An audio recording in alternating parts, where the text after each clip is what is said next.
Detroit Become Human was produced over a period of 4 years. Here in Paris, we have a team of about 180 people, and to that, we need to add also all the outsourcing with our partners in the Philippines, in China, Vietnam, and in India. So when we started working on this story, I had to imagine where Kara was built. And for whatever reason, the city of Detroit came very quickly to my mind because it had already an incredible story by itself of history and themes. So we traveled there with the team, and we were really moved by what we saw, and we could really feel the desire to fight and really be born again. And we just continued this curve, this growth, and just imagine what Detroit would be like if the android industry was, using these huge factories to build androids there. A very strong element in Detroit is that there's a lot of industrial wasteland and a lot of nature too, and for us, the graphic designers, it was an incredible playground. The destroyed zones which we wanted to preserve, we appropriated them to turn into something else. Then in the areas that needed to be rebuilt, we were able to imagine our Detroit of the future. We didn't want to make a science fiction universe, but a world of anticipation. If we chose science fiction, we could have imagined flying cars, extraterrestrials, but those things are very far from our current everyday life. Anticipation is more about gleaning from our contemporary reality, the one we know, because Detroit is set in 2038, and 2038 is tomorrow. The difficulty we had was sticking to reality. That is to say, technology becoming more and more invisible, a lot more elegant, and at the same time, making it visual. So all the computer equipment, autonomous cars, we simply had to invent. They are in fact very technological objects, but at the same time remain very credible and ingrained in reality. To create a cohesive universe in the fashion and clothing of the human characters in 2038, I didn't want to put an accent on strange shapes, or really vibrant colors, and things we wouldn't know. That I wanted to keep for the androids. The goal was to create something familiar which we can identify with in this future setting. Working on the artistic direction for the androids was a bit special because this is a project about the place they could occupy in the human world. It was out of the question for them to be too beautiful or too perfect. They had to correspond to every social class, rich and poor. Inspired by everyday utilitarian clothes, I brought a modern touch by adding dynamic display surfaces, the armband we can see on the side, the triangle on the front and back, an LED. Like that, there's no confusion. Wait. You're sending an android? All right, ma'am. We need to go. You can't do that.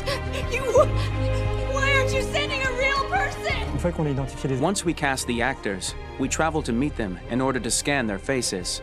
We record the structure of their face with the scan. And we record the colors and patches of skin with photography.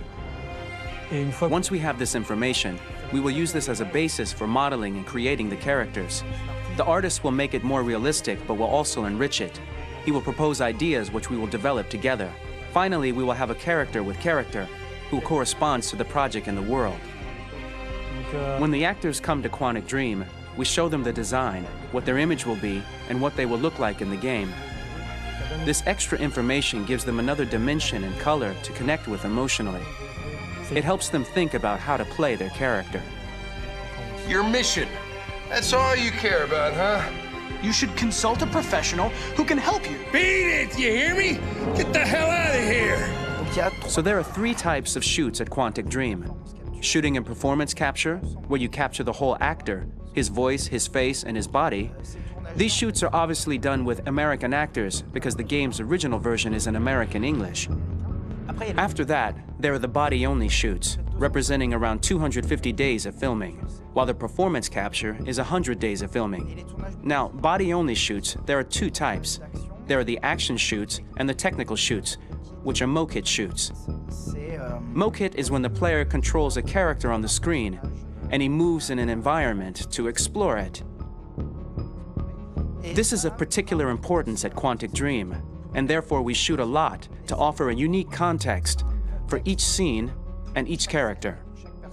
To prepare a motion capture shoot, we first get together to look at the sets we need, the animations that we want to shoot, which ones need to be grouped together, or which ones need to be cut and shot at another time, so that we get the most out of the shooting day.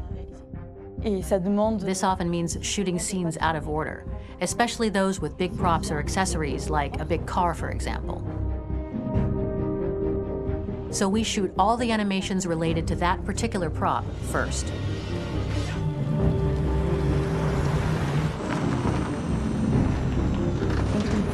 The biggest challenge for the mocap team was shooting a Spider-Man mo-kit. We had to build a wall and attach an actor to a harness with cables so we could pull him up and render him climbing. The shooting on this game total took about, I would say, more than a year, between 1 and 2 years, with about 300 actors on set. So I would say it's quite a massive production. But so much happened on this set, between the stunts and the shootings with a little girl and all these great actors that we had. It was really a very, very memorable journey for the team and for myself. Today, Detroit has over 37,000 animations. When we retrieve the motion capture data, it's just a cloud of points, which represent all the markers worn by the actors. From this cloud of points, we have a phase called retargeting, which gives us a skeleton. This skeleton will be applied to the characters of the game. There is still work to be done, but this gives us the main movements. Since we are working on something very realistic, we must recognize the actor and also recover all the emotion he expresses in his performance. We use a system of facts, an identity card for each actor. We make the actor do a whole range of facial expressions. Then we recover all the expressions and paste the animations on a puppet that Jan has prepared. I then recover and refine these poses. I might stretch the lip, reinflate a cheek, tiny details that make the finished product really capture the actor. Because of the nature of our mocap system today, when we receive the animations, we're missing eye movements, and so the character has that dead look.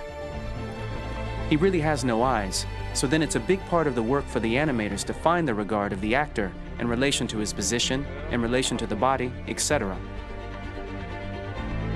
It was crazy when I saw the newest model for Kara, because they've been working on it, and this was the first time I literally jumped in my seat. It not only looked so much like me, it was the fact that it looked so lifelike. It wasn't that it looked just like it was a camera, it was something else, you know, but it looked alive. It's exciting, and it's kind of terrifying. Game after game, we learned the rules of optics and filming, and our goal with Detroit Become Human was to have cameras that would actually emulate the optics of a real physical camera. So basically dealing with real-world imperfections was our main task, and just to make cameras look as real as we can. Once the animations are shot and processed by the animation department, integrated and polished, we film them. That is to say, we really do a mise en scène, as in cinema. The real difficulty of our job is to know if these cameras are telling us something. Are they in the emotion of the scene? Do they describe exactly what the action must convey, what must be felt? The most important challenge for me was one of the final scenes where Marcus decides to start the revolution and go to the battlefield. Very quickly, we imagined this to be a huge sequence shot. We wanted the feeling of a cameraman running behind us while showing Marcus, the androids who help him, the person shooting at us, etc. Above all, it was necessary to say to oneself, this scene is very violent but does not glorify war. On the contrary, that war is something improbable and absurd. It was really a fun challenge. The idea was to say we have 3 characters. We would like each of them to have a specific cinematography. We wanted Kara to be much more filmed with some kind of handheld camera, to have something very living, very breathing. For Connor, we wanted something very cold and very perfect. And for Marcus, we wanted something epic and spectacular. So it was about the filming, but it was also about the photography. So we worked with a director of photography to give each character a different lighting, different key colors. Each of them would have their own worlds. And finally, we worked with the composers, so they would create a specific sound for each character, so each would have his own world and his own style.